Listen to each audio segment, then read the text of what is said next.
My dear friends and professionalist, I am Uday Singh, advocate speaking. ಇವತ್ತು ನಾನು ಇನ್ನೊಂದು ವಿಷಯವನ್ನು ತೆಗೆದುಕೊಂಡು ನಿಮ್ಮ ಮುಂದೆ ಬಂದಿದ್ದೇನೆ. ಇವತ್ತು ನಾನು ಆಯ್ಕೆ ಮಾಡ್ಕೊಂಡಿರ್ತಕ್ಕಂಥ ವಿಷಯ ಅಂತಂದ್ರೆ ಎನಿ ಆಕ್ಟ್ ಸೆಕ್ಷನ್ 138 ಅಡಿ ಒಳಗಡೆ ಚೆಕ್ ಅಮಾನ್ಯ ಪ್ರಕರಣದಲ್ಲಿ ಸಹಿ ವ್ಯತ್ಯಾಸವಿದ್ದರೂ ಸಹ ಈ ಕಾಯ್ದೆ ಅಡಿ ಒಳಗಡೆ ಅಪರಾಧ ಅಂತೇಳಿ ಪರಿಗಣಿಸ್ಬೇಕಂತೇಳಿ ಹೈಕೋರ್ಟ್ ತೀರ್ಪು ಹೇಳಿದೆ. ಅದು Jammu and Kashmir and Ladakh high court ಹೇಳಿರ್ತಕ್ಕಂಥದ್ದು.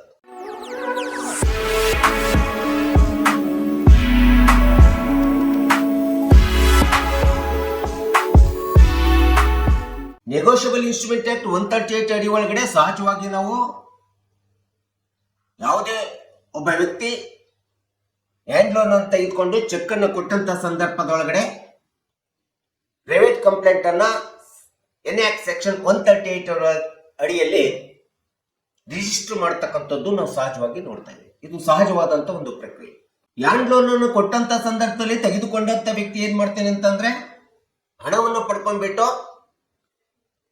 Check ಅನ್ನ ಕೊಡ್ತಾನೆ. ಚೆಕ್ ಅನ್ನು ಕೊಡುವಂತ ಸಂದರ್ಭದಲ್ಲಿ ಆ ಚೆಕ್ ನಗದೀಕರಣ ಆಗ್ಬಾರ್ದು ಎಂಬತಕ್ಕಂಥ ಉದ್ದೇಶವನ್ನು ಇಟ್ಕೊಂಡು ಈ ಒಂದು ದುರುದ್ದೇಶದಿಂದ ಬ್ಯಾಂಕ್ ನಲ್ಲಿ ತನ್ನ ಅಕೌಂಟ್ ನಲ್ಲಿ ಮೇಂಟೈನ್ ಮಾಡಿರ್ತಕ್ಕಂಥ ಸಹಿಗೂ ಮತ್ತು ತಾನು ಚೆಕ್ ಕೊಡುವಂತ ಚೆಕ್ಕಿನ ಮೇಲೆ ಮಾಡುವಂತ ಸಹಿಗೂ ಬೇರೆ ಬೇರೆ ವ್ಯತ್ಯಾಸವಾಗಿರುವಂತ ರೀತಿಯಲ್ಲಿ ಸಹಿಯನ್ನ ಮಾಡಿ ಚೆಕ್ ಅನ್ನ ಕೊಟ್ಟಿರ್ತಾನೆ. ಹೀಗೆ ಯಾಕೆ ಕೊಡ್ತಾನೆ ಅಂತಂದ್ರೆ ಬ್ಯಾಂಕಿನಲ್ಲಿ ತಾನು ಅಕೌಂಟ್ ಮೇಂಟೈನ್ ಮಾಡಿರ್ತಕ್ಕಂಥ ಬ್ಯಾಂಕಿನ ಸಹಿಗೂ ಮತ್ತು ತಾನು ಕೊಟ್ಟಂತ ಸಹಿಗೂ ಹೊಂದಾಣಿಕೆ ಆಗದೇ ಇದ್ದಂತ ಸಂದರ್ಭದಲ್ಲೂ ಸಹ 1881 ಎನ್ಎ ಆಕ್ಟ್ ಸೆಕ್ಷನ್ 138 ಅಡಿಯಲ್ಲಿ ಅಪರಾಧ ಆಗ್ತದೆ ಅಂತೇಳಿ ಸ್ಪಷ್ಟವಾಗಿ ಜಮ್ಮು ಕಾಶ್ಮೀರ್ ಲಡಾಖ್ ಹೈಕೋರ್ಟ್ ಹೇಳಿರ್ತಕ್ಕಂಥದ್ದು ನಾವು ನೋಡ್ತಾ ಇದ್ದೀವಿ.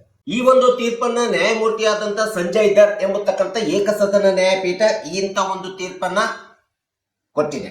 ಡ್ರಾಯರ್ ಆದಂತವನು ಈ ರೀತಿಯಾದಂತ ಚೆಕ್ಕಿನಲ್ಲಿ ಸಹಿಯನ್ನ ತಿರುಚಿ ಬರೆದಿರುವಂತ ಕೃತ್ಯ ಆಗಿರ್ಬೋದು ಅಥವಾ ಲೋಪವನ್ನು ಸಹ ಅಪರಾಧ ಅಂತೇಳಿ ನೆಗೋಷಿಯಬಲ್ ಇನ್ಸ್ಟ್ರೂಮೆಂಟ್ ಆಕ್ಟ್ 138 ಪರಿಗಣಿಸುತ್ತದೆ ಅಂತೇಳಿ ಹೈಕೋರ್ಟ್ ಸ್ಪಷ್ಟವಾಗಿ ಹೇಳಿದೆ. ಯಾಕೆ ಈ ತರ ಚೆಕ್ ಅನ್ನು ಕೊಡ್ತಾರೆ ಸಹಿ ಬದಲಾವಣೆ ಮಾಡಿ ಅಂತಂದ್ರೆ ಚೆಕ್ ಅಮಾನ್ಯ ಪ್ರಕರಣದಲ್ಲಿ ದಾಖಲಾದಂತ ಮೊಕದ್ದಮೆ ನ್ಯಾಯಾಲಯ ಸಮನ್ಸ್ ಅನ್ನು ಕಳಿಸತಕ್ಕಂಥದ್ದು ಇರ್ಬೋದು. ಹೀಗೆ ದೂರುದಾರನು ಮಾಡಿದಂತ ದೂರು ಮತ್ತು ನ್ಯಾಯಾಲಯದ ಸಮನ್ಸಿನ ಆದೇಶವನ್ನು ಕೂಡ ಚೆಕ್ಕಿನಲ್ಲಿ ಸಹಿ ವ್ಯತ್ಯಾಸ ಇದೆ ಅಂತೇಳಿ ಮಾನ್ಯ ನ್ಯಾಯಾಲಯ ಆ ಚೆಕ್ ಅನ್ನ ಅಥವಾ ದಾವೆಯನ್ನು ವಜಾಗೊಳಿಸಬಹುದು ಎಂಬತಕ್ಕಂಥ ಹಿನ್ನೆಲೆಯನ್ನು ಇಟ್ಕೊಂಡು ಉದ್ದೇಶವನ್ನು ಇಟ್ಕೊಂಡು ಈ ರೀತಿ ಸಹಿ ವ್ಯತ್ಯಾಸದ ಚೆಕ್ ಅನ್ನು ಕೊಡ್ತಕ್ಕಂಥದ್ದು ನಾವು ಸಹಜವಾಗಿ ನೋಡ್ತಾ ಇದ್ದೀವಿ. ಆದರೆ ಮಾನ್ಯ ನ್ಯಾಯಾಲಯ ಚೆಕ್ ಕೊಟ್ಟಂತ ವ್ಯಕ್ತಿ ನಗದೀಕರಣವನ್ನು ವಿಫಲಗೊಳಿಸಬೇಕು ಎಂಬತಕ್ಕಂಥ ಒಂದು ಮೂಲ ಉದ್ದೇಶವಾದ ಕೃತ್ಯವನ್ನ ಮಾಡಿಬಿಟ್ಟು ಅಂತ ಒಂದು ಕೃತ್ಯದ ಮೂಲಕ ತಾನು ಅಪರಾಧದಿಂದ ತಪ್ಪಿಸಿಕೊಳ್ಬಹುದು. ಈ ರೀತಿ ಅಪರಾಧದಿಂದ ತಪ್ಪಿಸಿಕೊಳ್ಬಹುದು ಎಂಬತಕ್ಕಂಥ ತಾನು ಮಾಡಿದ ಕೃತ್ಯವನ್ನೇ ಒಂದು ಕವಚವಾಗಿ ಬಳಸಿಕೊಳ್ಳಿಕ್ಕೆ ಅವಕಾಶವಿಲ್ಲ ಎಂಬತಕ್ಕಂಥ ಸ್ಪಷ್ಟ ನಿರ್ಣಯವನ್ನ ಕೋರ್ಟ್ ಹೇಳಿರ್ತಕ್ಕಂಥದ್ದು ನಾವು ಇಲ್ಲಿ ನೋಡ್ತಾ ಇದ್ದೀವಿ. ಈ ಪ್ರಕರಣ ಅಬ್ದುಲ್ ಹಮೀದ್ ಲೋನಿ ವರ್ಸಸ್ ಅಬ್ದುಲ್ ಹಮೀದ್ ವಾನಿ ಎಂಬತಕ್ಕಂಥ ವಿರುದ್ಧ ನಡೆದಿರ್ತಕ್ಕಂಥ ಎನ್ಎ ಆಕ್ಟ್ ಪ್ರಕರಣ ಆಗಿದೆ. ಇದನ್ನ ನೆಗೋಷಿಯಬಲ್ ಇನ್ಸ್ಟ್ರೂಮೆಂಟ್ ಆಕ್ಟ್ ಸೆಕ್ಷನ್ 142 ಅಡಿಯಲ್ಲಿ ದೂರುದಾರ ಈ ಒಂದು ಮೊಕದ್ದಮೆಯನ್ನು ದಾಖಲಿಸಿರ್ತಕ್ಕಂಥದ್ದು ನಾವು ನೋಡ್ತಾ ಇದ್ದೀವಿ. ಈ ಪ್ರಕರಣದಲ್ಲಿ ನಡೆದಿರ್ತಕ್ಕಂಥಂದ್ರೆ ದೂರಿನಲ್ಲಿ ಆರೋಪಿಯು ದೂರುದಾರನಿಗೆ 14 ಲಕ್ಷ ಅಮೌಂಟ್ ಕೊಡ್ಬೇಕಂತ ಹೇಳ್ಬಿಟ್ಟು ಚೆಕ್ ಅನ್ನ ಪಡೆದು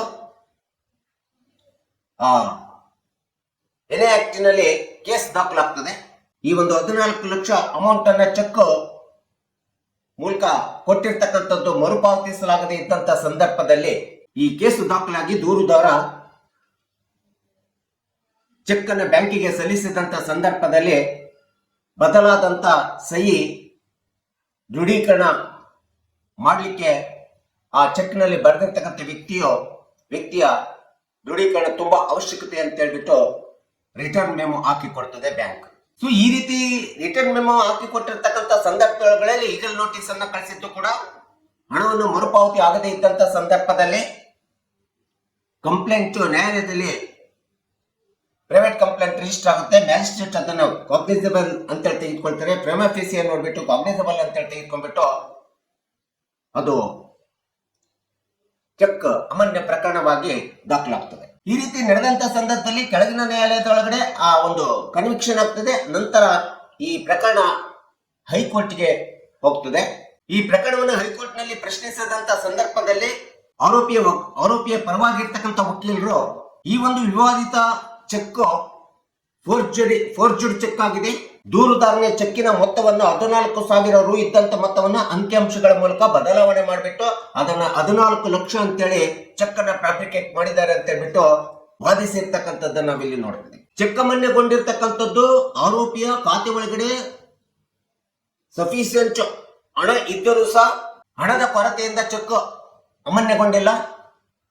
ಆದರೆ ದೂರುದಾರ ಮಾಡಿರ್ತಕ್ಕಂಥ ಚೆಕ್ಕಿನಲ್ಲಿ ಹಣದ ಬದಲಾವಣೆ ಮಾಡಿರ್ತಕ್ಕಂಥದ್ದನ್ನ ಕಾರಣದಿಂದ ಇದು ಚೆಕ್ ಅಮಾನ್ಯಗೊಂಡಿದೆ ಎಂಬತಕ್ಕಂಥ ವಾದವನ್ನ ಆರೋಪಿ ಪ್ರಕಾರ ವಕೀಲರು ವಾದ ಮಂಡಿಸಿರ್ತಕ್ಕಂಥದ್ದು ನಾವಿಲ್ಲಿ ನೋಡ್ತಾ ಇದ್ದೀವಿ. ನ್ಯಾಯಾಲಯ ಇದೆಲ್ಲ ವಿವರಣೆ, ಈ ಎಲ್ಲ ಪ್ರಕರಣದ ವಿವರಣೆಯನ್ನು ನಡೆಸಿದಂತ ಮಾನ್ಯ ನ್ಯಾಯಾಲಯ ಮೊತ್ತದ ಬದಲಾವಣೆಯಿಂದ ಚೆಕ್ ಅಮಾನ್ಯಗೊಳ್ಳಿಕ್ಕೆ ಸಾಧ್ಯತೆ ಇದೆ ಎಂಬತಕ್ಕಂಥದ್ದನ್ನ ಎನ್ಎ ಆಕ್ಟ್ ಸೆಕ್ಷನ್ 138 ಅಡಿ ಒಳಗಡೆ ಒಂದು ಪ್ರಶ್ನೆಯಾಗಿ ಉದ್ಭವಿಸಿದಂತ ಸಂದರ್ಭದೊಳಗಡೆ Mrs Lakshmi Dahemi versus Gujarat 2012 13 SCC 375 supreme ಕೋರ್ಟಿನ ಒಂದು ಪ್ರಕರಣವನ್ನ ಹೈಕೋರ್ಟ್ ಉಲ್ಲೇಖಿಸಿಬಿಟ್ಟು ಚೆಕ್ ಅಮಾನ್ಯಗೊಳ್ಳಿಕ್ಕೆ ಈ ಪ್ರಕರಣದೊಳಗಡೆ ಮೊತ್ತದ ಬದಲಾವಣೆ ಅಷ್ಟೇ ಕಾರಣ ಆಗೋದಿಲ್ಲ, ಅದು ಅಕೌಂಟ್ ಕ್ಲೋಸ್ಡ್ ಇರಬಹುದು, ನಾನ್ ಪೇಮೆಂಟ್ ಇರಬಹುದು, ಅಥವಾ ಪೇಮೆಂಟ್ ಆಫ್ ಸ್ಟಾಪ್ ಇರಬಹುದು, ಅಥವಾ ಸಿಗ್ನೇಚರ್ ಸಹಿ ಮಾಡುವುದರಲ್ಲಿ ಬದಲಾವಣೆ ಮಾಡಿರ್ತಕ್ಕಂಥದ್ದು ಇರಬಹುದು. ಎಲ್ಲ ಸ್ಪೇಸಸ್ ಉಪಕರಣಗಳು ಕಾರಣ ಆಗ್ತವೆ ಎಂಬತಕ್ಕಂಥದ್ದನ್ನು ನ್ಯಾಯಾಲಯ ಸ್ಪಷ್ಟಪಡಿಸಿದೆ. ಹೀಗೆ ಉದ್ದೇಶಪೂರ್ವಕವಾಗಿ ಚೆಕ್ ಅನ್ನು ಬರೆಯುವಂತವರು ದುರುದ್ದೇಶದಿಂದ ಎಸಗಿರ್ತಕ್ಕಂಥ ಕೃತ್ಯ ಲೋಪ, ಎಲ್ಲ ಲೋಪಗಳು ಸಹ ನೆಗೋಷಿಯಬಲ್ ಇನ್ಸ್ಟ್ರೂಮೆಂಟ್ ಆಕ್ಟ್ ಸೆಕ್ಷನ್ 138 ಮತ್ತು 142 ಅಡಿ ಒಳಗಡೆ ಅಪರಾಧ ಅಂತೇಳಿ ಪರಿಗಣಿಸಬೇಕಂತೇಳಿ ಜಮ್ಮು ಮತ್ತು ಕಾಶ್ಮೀರದ ಲಡಾಖ್ ಹೈಕೋರ್ಟ್ ಸ್ಪಷ್ಟವಾಗಿ ತೀರ್ಪನ್ನು ಹೇಳಿರ್ತಕ್ಕಂಥದ್ದು ನಾವಿಲ್ಲಿ ನೋಡ್ತಾ ಇದ್ದೀವಿ. ಯಾವಾಗ ಆರೋಪಿ ತಾನು ಕೊಟ್ಟಂತ ಚೆಕ್ಕಿಗೂ ಮತ್ತು ತಾನು ಮೇಂಟೈನ್ ಮಾಡಿರ್ತಕ್ಕಂಥ ಬ್ಯಾಂಕಿನ ಅಕೌಂಟಿನ ಚೆಕ್ಕಿಗೂ ಸಹಿಯ ಹೊಂದಾಣಿಕೆ ಆಗ್ತಾ ಇಲ್ಲ ಅಂದಾಗ ಇದರ ಹಿನ್ನೆಲೆ ಉದ್ದೇಶಪೂರ್ವಕವಾಗಿ ಚೆಕ್ಕಿನ ಮೇಲೆ ಸಹಿ ಬದಲಾದಂತ ಸಹಿ ಆರೋಪಿ ಹಾಕಿರ್ತಾನೆ ಎಂಬತಕ್ಕಂಥದ್ದು ಸ್ಪಷ್ಟವಾಗಿ ಕಂಡು ಬಂದಿರೋದ್ರಿಂದ ಇದನ್ನು ಅಪರಾಧ ಅಂತೇಳಿ ಪರಿಗಣಿಸಲಾಗ್ತದೆ ಅಂತೇಳಿ ಹೈಕೋರ್ಟ್ ತನ್ನ ವಿವರಣೆಯಲ್ಲಿ ಹೇಳಿರ್ತಕ್ಕಂಥದ್ದು ನಾವು ನೋಡ್ತಾ ಇದ್ದೀವಿ. ಈ ಕಾರಣದಿಂದ ಈ ಒಂದು ಪ್ರಕರಣ, ಈ ಒಂದು ಮೊಕದ್ದಮೆ ಒಳಗಡೆ ದೂರುದಾರ ಏನು ಚೆಕ್ ಅಮಾನ್ಯ ಪ್ರಕರಣವನ್ನ ದಾಖಲಿಸಿದ್ದಾನೆ, ಅದು ದಾಖಲಿಸಿರ್ತಕ್ಕಂಥದ್ದು ಸರಿ ಇದೆ, ಕಾನೂನುಬದ್ಧವಾಗಿದೆ. ಮೊತ್ತದ ಹಣ ಬದಲಾವಣೆ ಆಗಿದೆಯೋ ಅಥವಾ ಸಹಿ ಬದಲಾವಣೆ ಆಗಿರ್ತಕ್ಕಂಥದ್ರ ಬಗ್ಗೆ ಮಾನ್ಯ ನ್ಯಾಯಾಲಯ ಸಾಕ್ಷ್ಯಾಧಾರಗಳನ್ನ ನಡೆಸುವುದರ ಮೂಲಕ ಸ್ಪಷ್ಟವಾಗಿ ಹೇಳ್ತಿದೆ. ಹೀಗಾಗಿ ಈ ಒಂದು ಪ್ರಕರಣ ಅಪರಾಧ ಪ್ರಕರಣ ಅಂತೇಳಿ ಪರಿಗಣಿಸುವುದರಲ್ಲಿ ಯಾವುದೇ ತಪ್ಪಿಲ್ಲ ಎಂಬತಕ್ಕಂಥ ಅಂತಿಮ ನಿರ್ಣಯ, ಅಂತಿಮ ತೀರ್ಪನ್ನ ಜಮ್ಮು ಕಾಶ್ಮೀರ ಮತ್ತು ಲಡಾಖ್ ಹೈಕೋರ್ಟ್ ಈ ಒಂದು ಪ್ರಕರಣದಲ್ಲಿ, ಚೆಕ್ ಅಮಾನ್ಯ ಪ್ರಕರಣದಲ್ಲಿ ಹೇಳಿರ್ತಕ್ಕಂಥದ್ದು ನಾವಿಲ್ಲಿ ನೋಡ್ತಾ ಇದ್ದೀವಿ. ಹೀಗಾಗಿ ಯಾವುದೇ ಒಂದು ಎನ್ಎ ಕೇಸ್ ಒಳಗಡೆ ಚೆಕ್ ಕೊಟ್ಬಿಟ್ಟು ಚೆಕ್ಕಿನ ಸಿಗ್ನೇಚರ್, ಆರೋಪಿ ಕೊಟ್ಟಿರ್ತಕ್ಕಂಥ ಚೆಕ್ಕಿನ ಸಿಗ್ನೇಚರ್ ಮೇಲೆ ಆರೋಪಿ ಏನಾದ್ರೂ ಚಾಲೆಂಜಿಂಗ್ ಮಾಡ್ತಾನೆ ಅಂತಂದ್ರೆ ಅದು FSL ಗೆ ಕಳಿಸಿಕೊಡತಕ್ಕಂಥ ಅವಶ್ಯಕತೆನೂ ಇಲ್ಲ. ಯಾಕೆಂತಂದ್ರೆ ಈ ಒಂದು ಪ್ರಕರಣದಲ್ಲಿ ಚೆಕ್ಕಿನ ಮೇಲೆ ಮಾಡಿರ್ತಕ್ಕಂಥ ಸಹಿ ಮತ್ತು ತನ್ನ ಅಕೌಂಟ್ ನಲ್ಲಿ ಮೇಂಟೈನ್ ಮಾಡಿರ್ತಕ್ಕಂಥ ಸಹಿಗೂ ಹೊಂದಾಣಿಕೆ ಆಗಿಲ್ಲ ಅಂತಂದ್ರೆ ಆ ಕೃತ್ಯ ಉದ್ದೇಶಪೂರ್ವಕವಾಗಿ ಆರೋಪಿಯೇ ಮಾಡಿರ್ತಾನೆ ಎಂಬತಕ್ಕಂಥ ಹಿನ್ನೆಲೆಯನ್ನು ಇಟ್ಕೊಂಡು ಇದನ್ನು ಅಪರಾಧ ಅಂತೇಳಿ ಪರಿಗಣಿಸ್ಬೇಕಂತೇಳಿ ಹೈಕೋರ್ಟ್ ತನ್ನ ಅಂತಿಮವಾದಂತ ತೀರ್ಪನ್ನ ಹೇಳಿರ್ತಕ್ಕಂಥದ್ದನ್ನ ನಾವಿಲ್ಲಿ ನೋಡ್ತಾ ಇದ್ವಿ. ಸೊ ಹೀಗಾಗಿ ಇದು ಒಂದು ಅತಿ ಪ್ರಮುಖವಾದಂತ ಮಹತ್ವಪೂರ್ಣವಾದಂತ ಪ್ರಕರಣ ಆಗುತ್ತೆ. ಚೆಕ್ ಬೌನ್ಸ್ ಕೇಸ್ ಒಳಗಡೆ ಸಾರ್ವಜನಿಕರು ನಾವೆಲ್ಲರೂ ತಿಳ್ಕೋಬೇಕೆಂಬತಕ್ಕಂಥ ಹಿನ್ನೆಲೆಯನ್ನು ಇಟ್ಕೊಂಡು ನಾನು ಈ ವಿಡಿಯೋನ ಮಾಡಿದ್ದೀನಿ.